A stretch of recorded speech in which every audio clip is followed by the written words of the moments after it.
anyone, please come with us and welcome a new. We had two men guest speakers from South Africa, Dr. Brenda and Dr. Fumane. Today, they will be presenting about mentoring across borders, and accept best perspectives to enhance female voices in South Africa. So, everyone, please welcome. Thank you. Thank you very much.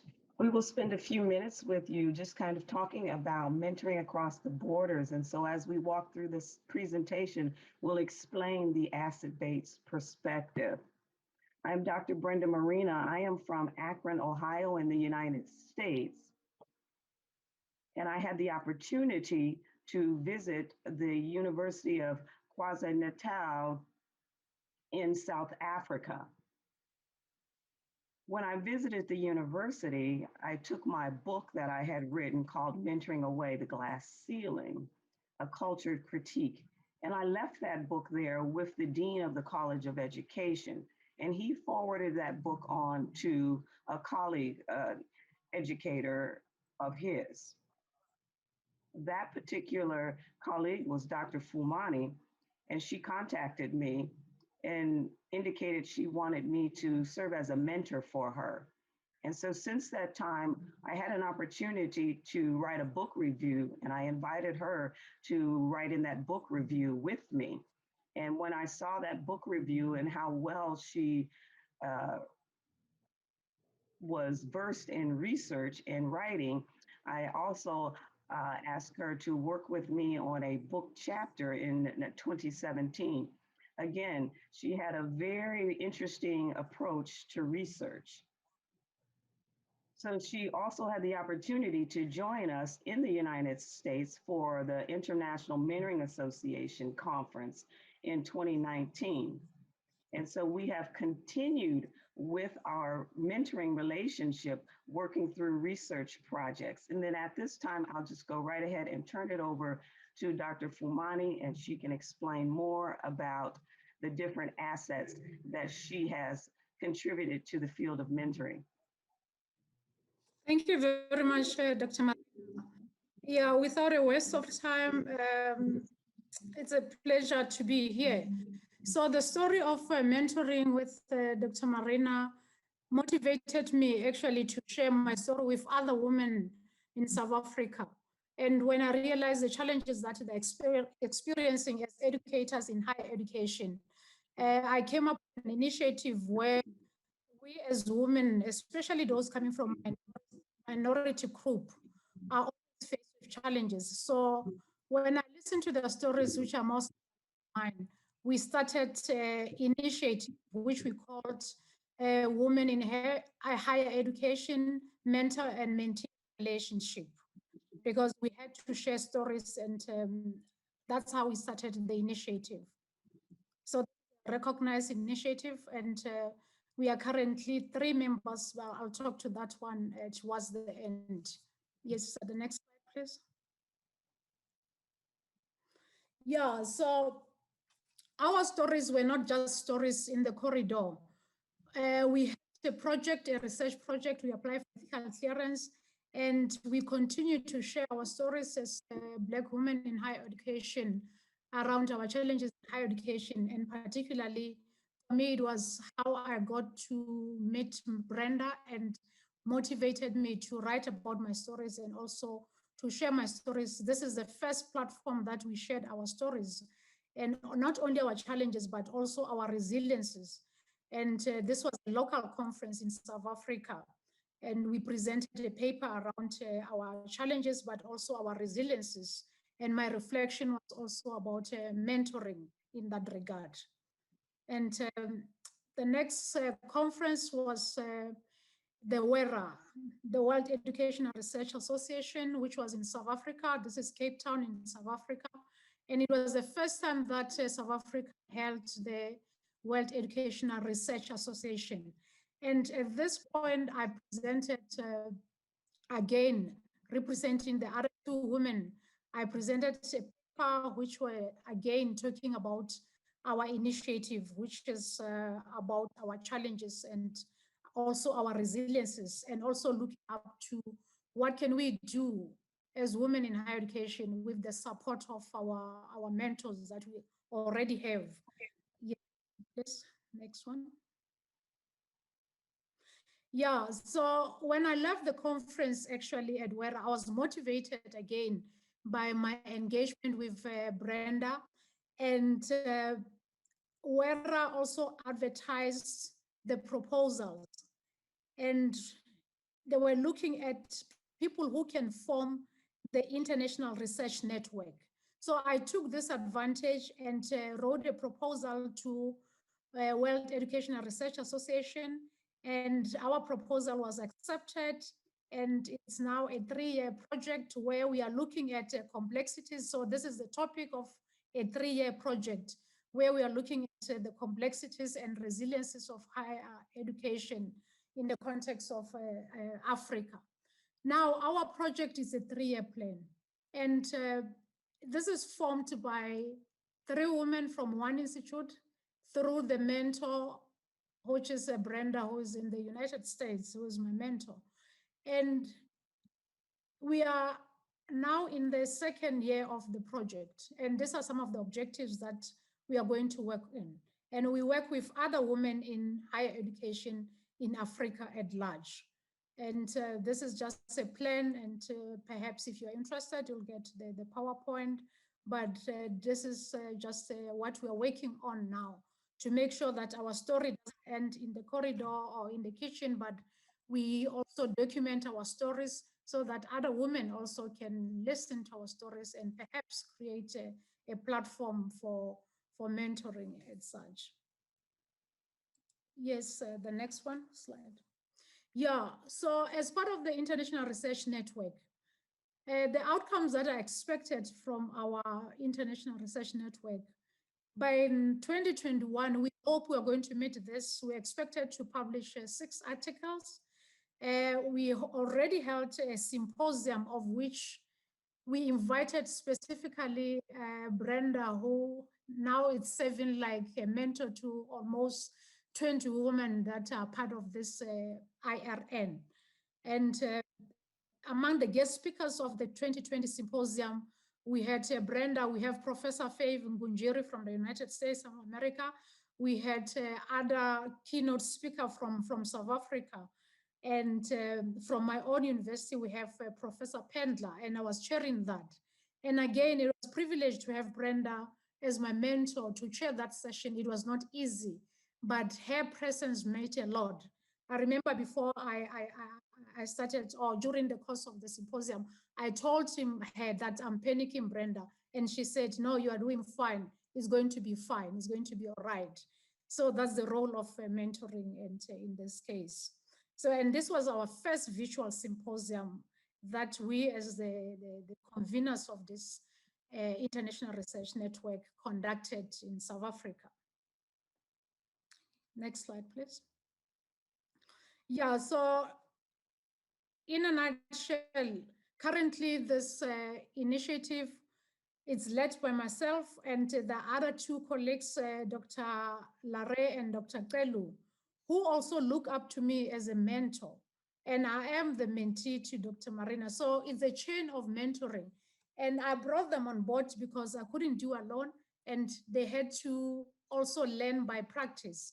And currently, in terms of membership, we have 20 members, and it's now about time for discussion. And we are coming from 5 or 6 countries in Africa. Thank you.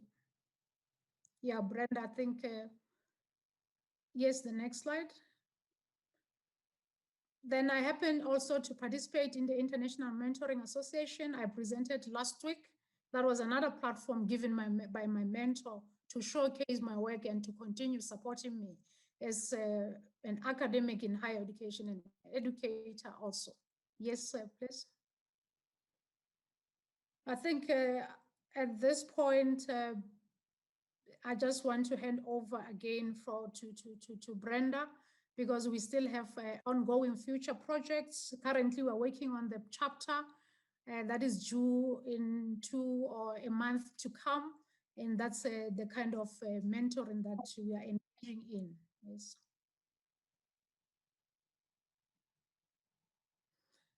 Yeah, so I think in closing, I would like to say I wouldn't be to University of Florida if it was not because of the mentor and the kind of mentoring that I learned from Brenda. And just to close, our daily experiences as women in higher education, it allows us to question the dominant narratives of transformation with specific reference to women academics from previously marginalized communities. And I think mentoring matters for women in higher education, especially for those from marginalized communities. Thank you.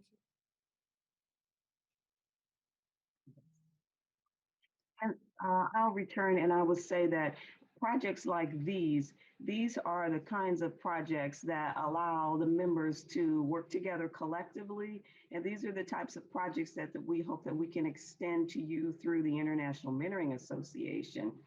Um, as Dr. Fumane and I have worked over time, we have been able to invite others into the different projects, and it is something that we hope that we will be able to continue to do.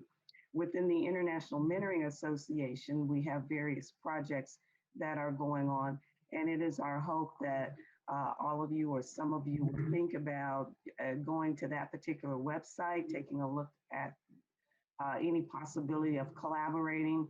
There's a possibility of presenting some of your work in our webinars that we have. We have monthly webinars throughout the coming year, and we're working towards scheduling some of them for the end of next year. And then we also have a symposium that's coming up in February of 2021 that may be of interest to some of you as well. We also extend the opportunity for writing in our magazine. We have a magazine called the Connect magazine, and that is another area where colleagues can share their research as it relates to mentoring. So we open and offer those opportunities to those of you who are participating in this particular event. And we wish you well as you continue working on your projects related to the mentoring field and the mentoring world. Thank you.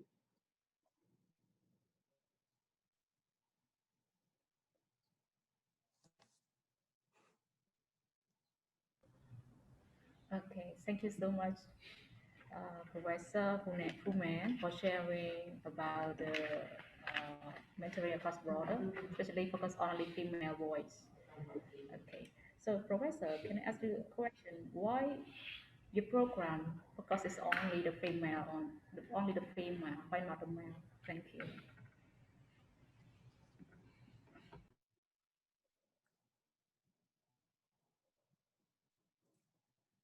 Brenda, Well, that question's for you. is it for me? Why Yes. women? Okay. Well,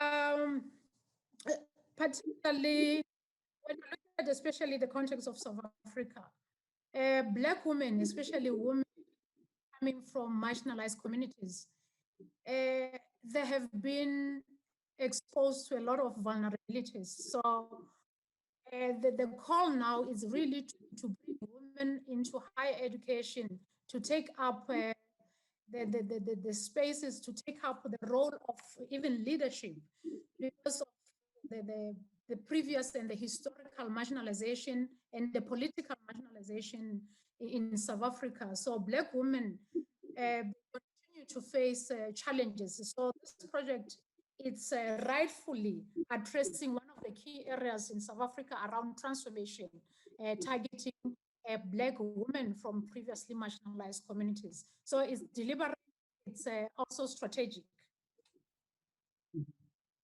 Now, I will make a comment about that because in the one book that I've written about mentoring away the glass ceiling, again, it is about women. And the glass ceiling is related to women, not so much for men.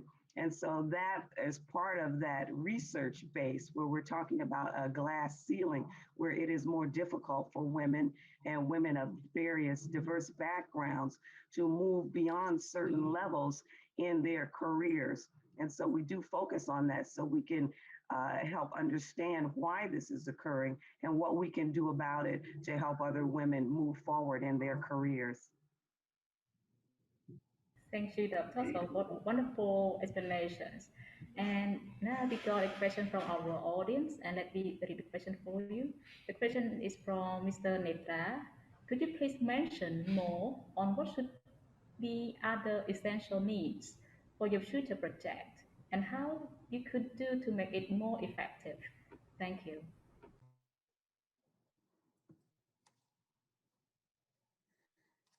Um, I think mentoring plays an important role. And for me to have this to be effective, it's not only theorizing, it's a mentoring with actions and achievable outcomes. So in our conversation, it's not only what you'd like to do, it's how you can do it and when are you going to do it. So it's a plan with action, but also with measurable and feasible plans. So uh, that's what I actually learned from this the process, because there's so much written about mentoring. There's so much around what needs to be done, but when it gets to action, we see lacking there. So to me, mentoring with action make it something achievable. So it make my work achievable, you know. And I wouldn't be here. This is one typical example. If it was not because of Brenda, I wouldn't be in this conference. You know, so it was not just how are you. It was like, okay, there is a conference. Are you interested? Do you think there's something that you can pull from your experiences? And for me, it actually epitomized mentoring with action. So we need more active mentors. We need more action in mentoring so that there are deliverables.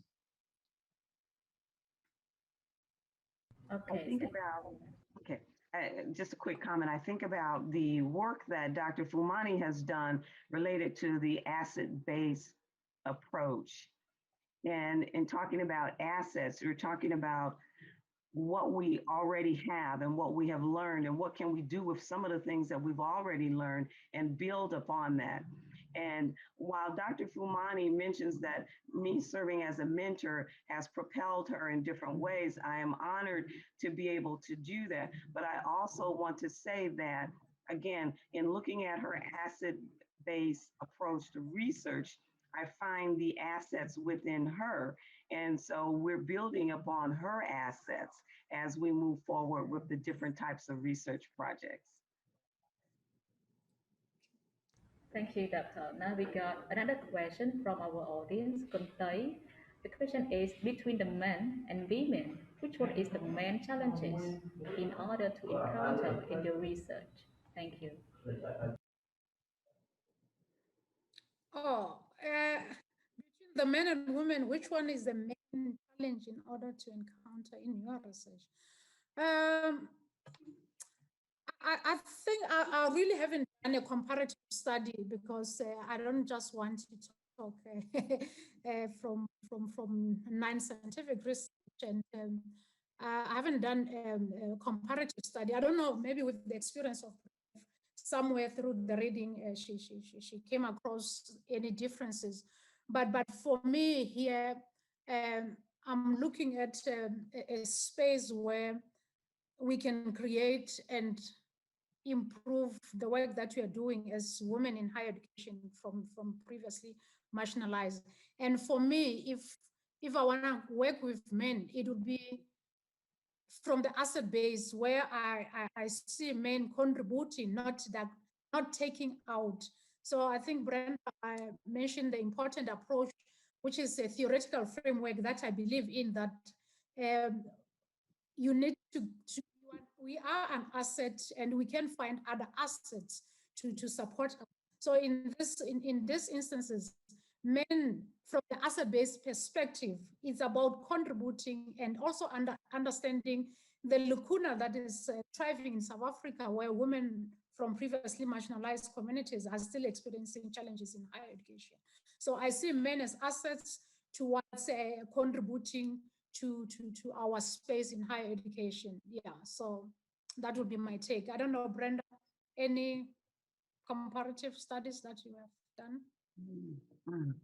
I haven't done comparative studies on the men either. I can say that I do have colleagues who have their different programs for when there are younger men who are in school age and college age, when they have challenges, especially men of color in the United States, when they have challenges. So there are some programs where they work specifically with the men. And then they describe their programs just recently for us in a webinar for the International Mentoring Association. But then they recently opened their program up to young ladies as well because the program works well. And so, again, we can do comparisons, but we also can look at how we can collaborate together on the different types of issues that we are having. So, we do uh, think about and talk about having men as sponsors for women to help them move forward and to break that glass ceiling. So, again, as Dr. Fumane said, we always want to look in the positive at that asset-based perspective to build on what it is that we have and to move forward. Thank you, Doctor. Now we got another question from Chanti. She stated that since you were working with one another to write a mentoring book, I would like you to express some challenges in doing it. Thank you. Um, Let me see if I'm understanding the question, and that was about the writing of the book for the mentoring across the glass ceiling. Is that the question? Yeah, yes, yes, yes, Miss. Yes. With the book Mentoring Across the Glass Ceiling, the challenge that any editor would have is bringing all the stories together. But in bringing all those stories together, what I did was I used the theories of intersectionality. And in using intersectionality, we're able to bring together how the stories relate to each other. And then I also used the Yoso's theory of cultural capital, and using Yoso's theory of cultural capital, then I was able to look at it and to break it down into three distinct areas of how all these women had certain challenges and what areas those challenges fell into. So some of them were social, some of them were in other different categories. But then in putting them into those particular categories, that's a way to help the mentor identify at what area and what position the person is in their career trajectory, and they can understand how to help them better as a mentor. So the process of collaborating, getting all the stories together, just as any editor would for any book. That's a tedious process that you have to, work diligently on, and to make sure that, everyone, their information is somewhat flowing in their verbiage and their words, their language as they want it, but at the same time adhering to the different ideology that you have as an editor for your particular book.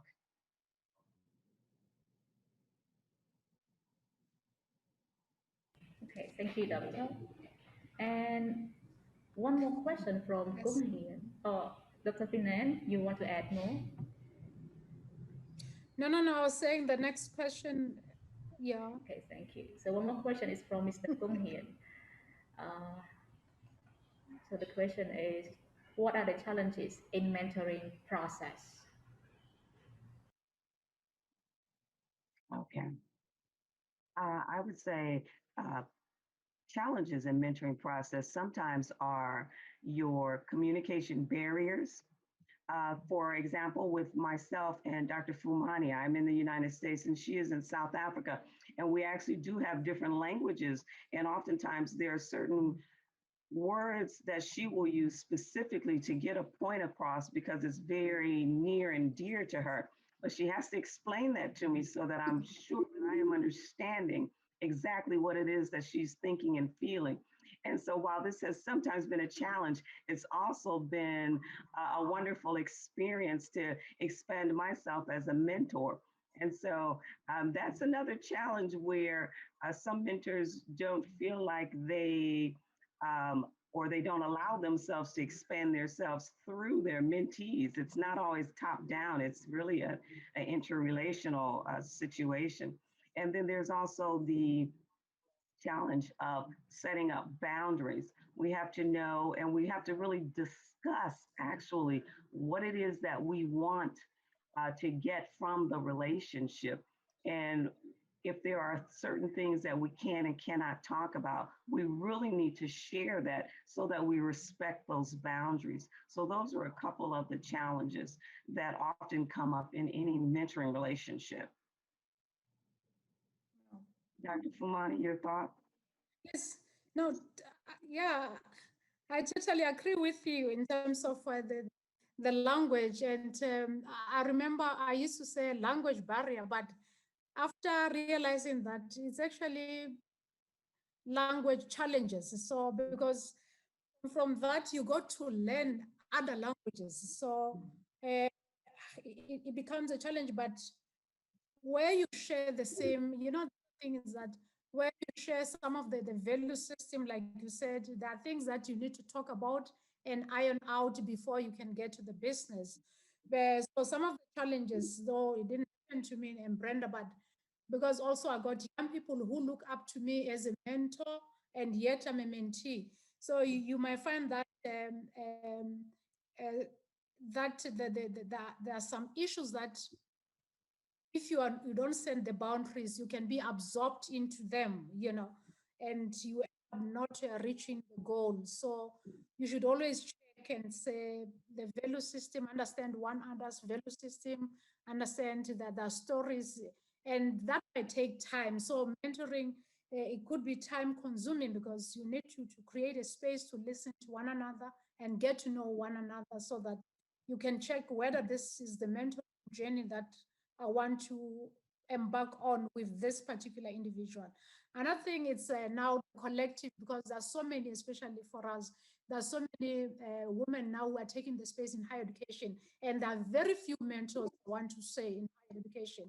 And you find like we are competing for that particular mentor, because also we also look at the person in terms of the value system, the approach, the respect they have for one another. So the pool for mentors is very small from where I come from. So we are now competing for that, and that can cause a tension in itself. So those are some of the things that I see as challenges. Yeah. Thank you, Doctor. Now, I think one last question because we have only 2 minutes left. So the question is, it is so hard to keep sustainable in motivation or inspire someone to change. So could you give me some techniques about this? Thank you. Oh, well, that is a quite Yeah. interesting question. When we go into a It mentoring is. relation, again, that is a negotiation. So um, I think it's part of a perspective that the mentee has to be willing to be inspired or to be motivated. And if that is, not something that is part of that relationship, there may be a breakdown in the relationship. And so for me, and just with the example with Dr. Fumani, I will always ask her if she wants to participate in a project. But I also keep in mind that she does have other projects going on. She has her career, and so sometimes it may not be a motivation level. It may just be that there are other things that are going on. And so it's just having an awareness of the different things that are going on. And so there are different ways to inspire one. And so we have to even think about, well, how is another way that I might inspire this person? And sometimes it's a conversation as to digging down into a particular issue that is going on that can help with that inspiration.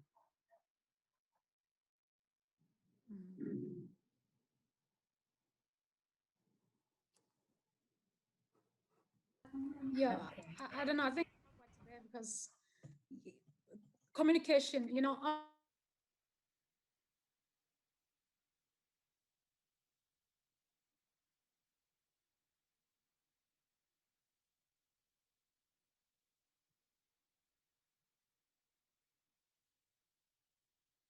Okay. that I did clearance. So there should be some results from that. Yeah.